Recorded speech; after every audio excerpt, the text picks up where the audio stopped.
وَإِذَا الْأَرْضُ مُدَّتْ، اور جب زمین پھیلا دی جائے گی. ظاہر ہے زمین کو اذا دکت الارض دکن دکا، کوٹا جائے گا زمین کو، تو بالکل فلیٹ کر دی جائے گی. یہ پوری کی پوری زمین ہی میدان محشر بن چکی ہوگی. زمین جو ہے وہ پھیلا دی جائے گی. وَأَلْقَتْ مَا فِيهَا وَتَخَلَّتْ، اور زمین ہر وہ چیز باہر پھینک دے گی جو اس کے اندر ہے. زمین اپنے اندر کی ساری چیزیں باہر پھینک کے خالی ہو جائے گی. مراد جو اس نے اپنے اندر جو ہے وہ مردے ہزاروں لاکھوں سال سے اپنے اندر سموئے ہوئے ہوں گے، وہ سب کے سب مردے باہر نکال دے گی. اللہ تعالیٰ ان کو زندہ کر دے گا. وَأَذِنَتْ لِرَبِّهَا وَحُقَّتْ، اور زمین بھی کان لگا کر اپنے رب کا فرمان سنے گی، اور اسے شایع بھی یہی ہے، اس پہ فرض بھی یہ ہے کہ وہ اپنے رب کی حکم کی طرف لوٹے. یا ایھا الانسان انک کادح الی ربک کدحا فملاقیہ، اے انسان تو ہر وقت محنت میں لگا رہتا ہے، کوشش میں لگا رہتا ہے، تیرا مقدر یہ ہے کہ تو مشقت میں پڑتا رہے حتیٰ کہ تیرے رب سے تیری ملاقات ہو جائے گی. یہ بڑی کریٹیکل آیت ہے قرآن حکیم کی. ہر انسان کو اللہ نے مشقت میں پیدا کیا. کسی کی مشقت یہ ہے کہ اس نے پورا دن مزدوری کرنی ہے، اور مزدوری کی فارم بھی ڈیفرنٹس ہے.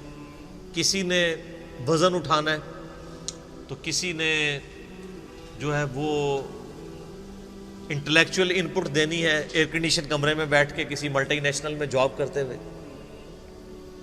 ہر بندے کی اللہ تعالیٰ نے مشقت ڈیفرنٹ رکھی ہے. کسی نے زمین میں ہل چلانا ہے، اس کی مشقت وہ ہے.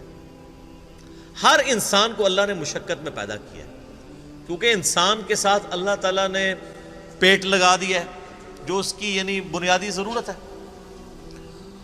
اس پیٹ کو فلفل کرنے کے لیے اسے اپنی زندگی مشقت میں کاٹنی پڑتی ہے، اور یہ ایک ایسی مشقت ہے جس سے دنیا میں ہر جاندار کو گزرنا پڑتا ہے. جانور بھی اس ساری چیز سے گزرتے ہیں، لیکن انسان اور جانور میں فرق ہے. جانور یہ سب کچھ اپنی انسٹنکٹ اور جبلت کے اوپر کر رہا ہوتا ہے، اور انسان کو اللہ نے عقل کا انسٹرومنٹ دیا ہے. انسان جو ہے وہ عقل کے ذریعے حق اور باطل میں تمیز کر سکتا ہے. بکری کا پیٹ بھرا ہو، اس کے باوجود اگر اس کو آپ کسی ایسی جگہ لے جائیں جہاں پہ تازہ گھاس ہو تو وہ ایک دو دفعہ منہ ضرور مارے گی اپنی جبلت کی وجہ سے. لیکن انسان کے پاس عقل کی یہ دولت ہے کہ انسان خالی پیٹ بھی ہو اور اس کے سامنے حرام آ جائے اور وہ خوف خدا رکھنے والا ہو تو اپنا ہاتھ روک لے گا، صبر کر لے گا، حتیٰ کہ زندگی موت کی کشمکش بن جائے وہ الگ بات. اور بعض کا دنیاوی طور پہ بھی لوگ اتنا غصہ کھا جاتے ہیں کہ کسی مجلس میں گئے ہوئے ہیں، کسی شادی کو اٹینڈ کرنے کے لیے گئے ہیں، اور وہاں پہ صبح کا ناشتہ بھی نہیں کیا ہوا کہ آج جا کے ولیمہ کھائیں گے، اور وہاں پہ کسی کے ساتھ منہ ماری ہو جاتی ہے تو چاہے بھوکا بھی ہو تو وہ روٹی کھا کے چھوڑ کے جو ہے وہ اٹھ جاتا ہے کہ میں نے روٹی نہیں کھانی. یہ انسان کو جو اللہ نے عقل کے ذریعے یہ استطاعت دی ہے کہ اس پہ اس کی جبلت غالب نہیں آتی، یہ سب سے بڑی دولت ہے انسان کے پاس. یہ اسی لیے دی ہے کہ تاکہ انسان گیون سرکمسٹانسز میں بھی خدا کے خلاف، اللہ کے خلاف بغاوت نہ کرے اپنی عقل کو استعمال کر کے. جنید بغدادی کا ایک قول بڑا مشہور ہے. وہ کہتے ہیں کہ جو حواس ہیں ان کی تکمیل عقل سے ہوتی ہے. یعنی حواس خمسہ جو اللہ نے انسان کو دیے ہیں، جبلت ہے، شہوات اٹیچ کی ہوئی ہیں، اس کی تکمیل جو ہے وہ عقل سے ہوتی ہے. یعنی انسان عقل کو استعمال کر کے ان چیزوں کو، اپنی ان ساری نعمتوں کو اللہ تعالیٰ کی نافرمانی سے بچا کے اس کی اطاعت میں لگاتا ہے. اور عقل کی تکمیل وحی سے ہوتی ہے. عقل بھی کہیں نہ کہیں ٹھوکر کھا جاتی ہے، اس کی تکمیل پھر وحی الہی سے ہوتی ہے جو اللہ تعالیٰ اپنے پیغمبروں کے ذریعے اپنے بندوں تک پہنچاتا ہے. اسی لیے ہم کہتے ہیں جب وحی کا حکم آ جائے پھر ہم عقل کو سائڈ پہ کر دیتے ہیں، پھر ہم وحی کی پیروی کرتے ہیں. سیدنا علی بن ابی طالب کا قول بڑا مشہور ہے، سنن ابی داؤد کے اندر موجود ہے اور کتابوں کے اندر صحیح سند کے ساتھ.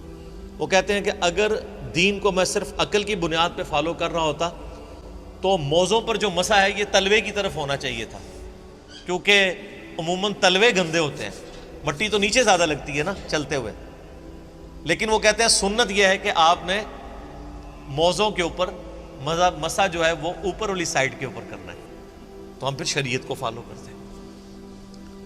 تو عقل کی تکمیل وہی الہی سے ہوتی ہے۔ تو ہر جاندار مشقت میں آپ دیکھیں، چڑیا بھی صبح سویرے نکلتی ہیں اور شام کو پیٹ بھر کے خود بخود نہیں بھرتا، ان کو ایفرٹ پٹ کرنی پڑتی، انسان کو بھی ایفرٹ پٹ کرنی پڑتی ہے۔ تو اللہ تعالیٰ ہمارا اے انسان، میں نے تیرا مقدر کیا ہے کہ تو نے مشقت میں رہنا ہے، حتیٰ کہ تو اپنے رب کے پاس آ جائے۔ یہی اکثر کہتے ہیں کہ دنیا کے کام تو نہیں ختم ہونے، لوگ کہتے ہیں جناب وہ درس میں نہیں ہے، وہ فارغ نہیں تھے، یعنی یہ فارغ بندوں کا کام ہے۔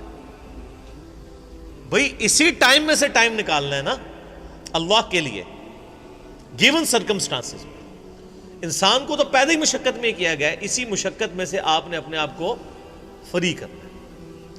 اور جن معاملات میں ہم سیریس ہوتے ہیں، کر رہے ہوتے ہیں، ہر ویکینڈز پہ آئے دن شادیاں آتی ہیں، لوگ اٹینڈ کرتے ہیں، جب اسی ویکینڈ پہ درس آ جائے تو کہتے ہیں وہ مجبوری ہے جی، ایک ہی چھٹی ہوتی ہے یا 2 ہی چھٹیاں ہوتی ہیں ہفتے میں، تو وہ فیملی کو بھی ٹائم دینا ہوتا ہے۔ شادی آ جائے تو فیملی بھول جاتی ہے، پھر یا کوئی اور فنکشن آ جائے تو سب کچھ لوگ بھول جاتے ہیں۔ تو یہ سارے بہانے انسان، اللہ تعالیٰ فرماتا ہے کہ انسان کو اس مشقت سے گزر کے الٹیمیٹلی اپنے رب تک پہنچنا ہے۔ مراد کیا کہ تیاری کر لو، اسی مشقت کے اندر رہتے ہوئے تمہیں اپنے رب کے لیے وقت نکال کے خدا کی اطاعت اختیار کرنی ہوگی۔ میں اکثر کہتا ہوں کہ انسان کی زندگی پہ کبھی اچھا وقت نہیں آنا، ہمیشہ برا وقت ہی آتا ہے۔ ہر انسان نے اپنے دماغ میں کوئی چیز رکھی ہوتی ہے کہ بس میرا یہ کام ہو جائے تو انشاءاللہ پھر تو میں مسجد میں بیٹھا رہوں گا، میں تو پھر وقف ہو جاؤں گا دین کے لیے۔ لیکن آپ دیکھیں گے جو انسان بڑی عمر کی طرف بڑھتا ہے تو پہلے سے زیادہ ورسٹ وقت انسان کے اوپر آتا ہے۔ پڑھائی لکھائی میں انسان مصروف ہوتا ہے، کہتا ہے نہیں جاب لگی تو سکون آ جائے گا، جاب کیا لگتی ہے، ماں باپ کو شادی کی فکر پڑ جاتی ہے اور مصیبتوں کا اور پریشانیوں کا ایک نیا دروازہ کھل جاتا ہے۔ اس کے بعد اولاد ہو جاتی ہے تو مزید دلدل میں انسان پھنس جاتا ہے۔ تو انسان اگر اپنے ماضی میں جھانک کے دیکھے تو اکثر انسان اسی رزلٹ پہ پہنچیں گے کہ انسان کا ماضی سکون میں تھا، حال اور مستقبل مشکل در مشکل ہوتے جا رہے ہیں۔ تو لہٰذا یہ تو کیڑا دماغ سے نکال دیں کہ دماغ میں یہ بات کہیں سے نہ آئے کہ کوئی میری زندگی میں اچھا وقت آئے گا تو میں خدا کو رسپانس کروں گا، ایسا نہیں ہونا۔ آندہ آنے والا وقت آپ پہ برا ہی آنا ہے، مصروفیت کے اعتبار سے بھی، رسپانسبلٹیز کے اعتبار سے بھی، کیونکہ اللہ تعالیٰ فرما دیا کہ تیرا مقدر کر دی ہم نے مشقت، اور اسی مشقت میں انک کادح الی ربک کدحا فملاقی، حتیٰ کہ تو اپنے رب سے ملاقات کر لے گا۔ پھر ادھر جا کے کہا اوہ ٹائم ہی نہیں ملا، جو مولا علی کا قول ہے رضی اللہ تعالیٰ عنہ علیہ السلام کہ انسان سویا ہوا ہے، جیسے ہی مرے گا تو جاگ اٹھے گا کہ یہ کیا ہوا، اصل زندگی تو یہ تھی، اس کے لیے میں نے تیاری کوئی نہیں کی۔ وَلِعَوْذُ بِاللَّهِ تَعَالَى اللَّهُمَّ مَنْ أَحْيَيْتَهُ مِنَّا فَأَحْيِهِ عَلَى الْإِسْلَامِ وَمَنْ تَوَفَّيْتَهُ مِنَّا فَتَوَفَّهُ عَلَى الْإِيمَانِ۔ صحیح بخاری اور مسلم میں آتا ہے کہ ایون نبی علیہ السلام اگر نماز کے دوران بھی قرآن کی تلاوت کر رہے ہوتے تھے اور اللہ تعالیٰ کے عذاب سے ریلیٹڈ آیات آ جاتی تھی رکت پیدا کرنے والی، تو نماز میں ہی اللہ کی طرف متوجہ ہو کر دعائیں شروع کر دیتے تھے۔ تو میں اسی سنت میں عمل کرتے ہوئے درس کے دوران بھی جب اس طرح کی رکت انگیز، اور یہ پارہ نمبر 30 تو سارے کے سارے ہی آپ دیکھ لیں کہ فکر آخرت ہے، انذار بالآخرہ ہے، آخرت کی جواب دہی کا اس میں ڈر سنایا گیا۔ تو تیری مشقت یہ ہے کہ تو زندگی میں مشقت کرتا رہے گا یہاں تک کہ اپنے رب کو آ کے ملے گا، لیکن یہ یاد رکھنا ہے کہ یہ مشقت کے بعد رزلٹ کیا نکلنا ہے۔ اگر اسی مشقت کے ساتھ ساتھ رب کو رسپانس کیا ہوا تو کچھ اور رزلٹ نکلے گا قیامت والے دن، اور اگر خدا کی نافرمانی کی، یہ بہانہ بنا کے کہ جی رزق حلال کمانا بھی تو عبادت ہے، اس عبادت کی وجہ سے باقی سارے فرائض چھوڑ دیے، تو چمڑی تو اتر جانی ہے۔ اللہ نے تو ٹوٹل پیکج لینا ہے نا آپ سے۔ یہ تو نہیں ہے کہ انسان جو ہے وہ رزق حلال کی تلاش کے اندر اللہ تعالیٰ کے حکم عدولی کر دے باقی معاملات کی، ایسا نہیں ہے۔ ہر معاملے میں اللہ تعالیٰ کو رسپانس کرنا ہے۔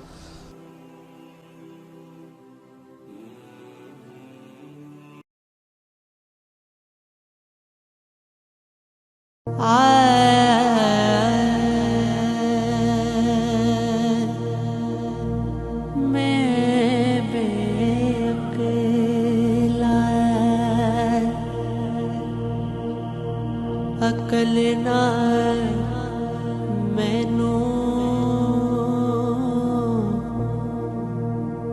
ساریاں لجا شرماتے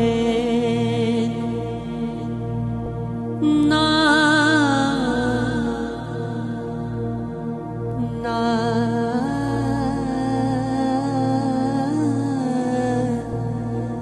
نا کو نا سجدے کیتے پھر بھی رب میں